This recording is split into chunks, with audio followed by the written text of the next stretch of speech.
Shalom, saudara-saudara yang dikasihi Tuhan. Kita berjumpa lagi di channel ini, dalam program Renungan Harian Gepekris Pangkal Pinang. Mari siapkan hatimu untuk mendengar firman Tuhan pada saat ini. Selanjutnya, berfirmanlah Allah kepada Musa. Akulah Tuhan. Aku telah menampakkan diri kepada Abraham, Ishak dan Yakub sebagai Allah yang Maha Kuasa. Tetapi dengan namaku Tuhan, aku belum menyatakan diri. Bukan saja aku telah mengadakan perjanjianku dengan mereka untuk memberikan kepada mereka tanah Kanaan, tempat mereka tinggal sebagai orang asing. Tetapi aku sudah mendengar juga orang-orang Israel yang telah diperbudak oleh orang Mesir, dan aku ingat kepada perjanjianku. Sebab itu katakanlah kepada orang Israel, Akulah Tuhan. Aku akan membebaskan kamu dari kerja paksa orang Mesir, melepaskan kamu dari perbudakan mereka, dan menebus kamu dengan tangan yang teracung dan dengan hukuman-hukuman yang berat. Aku akan mengangkat kamu menjadi umatku, dan aku akan menjadi Allahmu, supaya kamu mengetahui bahwa akulah Tuhan Allahmu yang membebaskan kamu dari kerja paksa orang Mesir. Dan aku akan membawa kamu ke negeri yang dengan sumpah telah kujanjikan memberikannya kepada Abraham, Ishak, dan Yakub. Dan aku akan memberikannya kepadamu untuk menjadi milikmu. Akulah Tuhan. Lalu Musa mengatakan demikian kepada orang Israel, tetapi mereka tidak mendengarkan Musa karena mereka putus asa dan karena perbudakan yang berat itu. Kemudian Tuhan berfirman kepada Musa, Pergilah menghadap, katakanlah kepada Firaun, Raja Mesir, bahwa ia harus membiarkan orang Israel pergi dari negerinya. Tetapi Musa berkata di hadapan Tuhan, Orang Israel sendiri tidak mendengarkan aku. Bagaimanakah mungkin Firaun akan mendengarkan aku? Aku seorang yang tidak petah lidahnya. Demikianlah Tuhan telah berfirman kepada Musa dan Harun, serta mengutus mereka kepada orang Israel dan kepada Firaun, Raja Mesir, dengan membawa perintah supaya orang Israel dibawa keluar dari Mesir. Inilah para kepala kaum keluarga mereka. Anak-anak Ruben, anak sulung Israel, Henoh, Palu, Hezron, dan Karmi. Itulah kaum-kaum Ruben. Anak-anak Simeon, Yemuel, Yamin, Ohad, Yakin, Zohar, dan Saul, anak seorang perempuan Kanaan. Itulah kaum-kaum Simeon. Inilah nama anak-anak Lewi menurut urutan kelahirannya: Gerson, Kehat, dan Merari. Umur Lewi 137 tahun. Anak-anak Gerson, Libni, dan Simei menurut kaum mereka.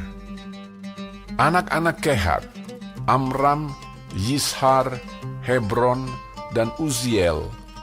Umur Kehat 133 tahun. Anak-anak Merari, Mahli, dan Musi. Itulah kaum-kaum Lewi menurut urutannya. Dan Amram mengambil Yokhebed, saudara ayahnya, menjadi istrinya, dan perempuan ini melahirkan Harun dan Musa baginya. Umur Amram 137 tahun. Anak-anak Yizhar, Korah, Nevek, dan Sikri. Anak-anak Uziel, Misael, Elsafan, dan Sitri. Dan Harun mengambil Eliseba, anak perempuan Aminadab, saudara perempuan Nahason, menjadi istrinya, dan perempuan ini melahirkan baginya Nadab, Abihu, Eleazar, dan Itamar. Anak-anak Korah, Asir, Elkana, dan Abiasaf. Itulah kaum-kaum orang Korah. Eleazar, anak Harun, mengambil salah seorang anak perempuan, Putiel, menjadi istrinya, dan perempuan ini melahirkan Pinehas baginya. Itulah para kepala kaum keluarga orang Lewi menurut kaum mereka. Itulah Harun dan Musa yang diperintahkan Tuhan.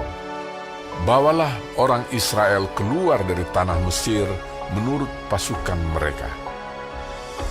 Merekalah yang berbicara kepada Firaun, raja Mesir, supaya mereka membawa orang Israel keluar dari Mesir.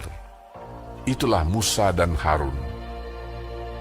Pada waktu Tuhan berfirman kepada Musa di tanah Mesir, Tuhan berfirman kepadanya, Akulah Tuhan. Katakanlah kepada Firaun, raja Mesir, segala yang kufirmankan kepadamu.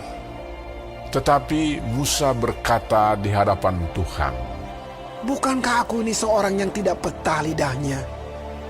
Bagaimanakah mungkin Firaun akan mendengarkan aku? Ada banyak kesulitan untuk meyakinkan Musa menerima panggilannya.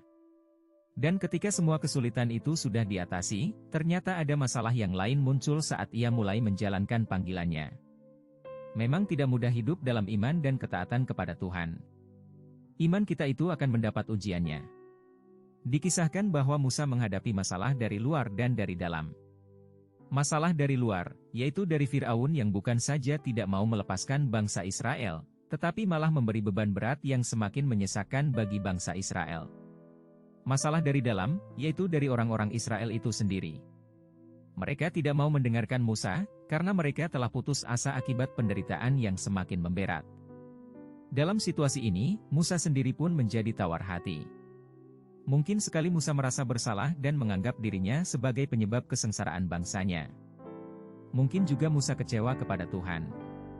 Saudara-saudara, saat kita berada dalam pergumulan dan penderitaan, terkadang kita sulit untuk tetap mempercayai Tuhan.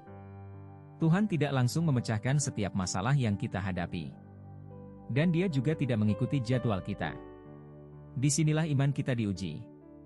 Apakah kita benar-benar percaya kepada Tuhan atau tidak? Selanjutnya, kita bisa melihat ada 3 hal yang Tuhan lakukan untuk memberi kekuatan kepada Musa. Pertama, Tuhan meyakinkan Musa. Tuhan hadir dan berfirman kepada Musa. Tuhan tidak pernah membiarkan Musa bergumul sendiri. Dia hadir dan memberi jawaban atas keluhan-keluhan Musa. Tuhan hadir untuk meyakinkan Musa. Kedua, Tuhan memberi tuntunan kepada Musa. Dalam situasi keputusasaan, Tuhan memberi petunjuk-petunjuk yang jelas kepada Musa. Ketiga, Tuhan meneguhkan panggilan Musa. Tuhan tetap mengutus Musa untuk menyampaikan pesan kepada Firaun. Saat Musa merasa tidak mampu, Tuhan memberi partner baginya, yaitu Harun. Tuhan memberi jaminan bahwa Musa akan berhasil dalam mengerjakan panggilannya. Saudara, mungkin saat ini engkau sedang merasa putus asa. Engkau sudah berusaha hidup dalam ketaatan kepada Tuhan, tetapi banyak tantangan yang engkau temui. Tetapi perhatikanlah, dalam kesukaran-kesukaran yang engkau alami, Tuhan tidak pernah membiarkan engkau sendirian. Nantikanlah Tuhan untuk menyatakan kuasa-Nya. Ikutilah dengan taat setiap tuntunan Tuhan dalam hidupmu. Percayalah kepadanya. Amin, Tuhan Yesus memberkati.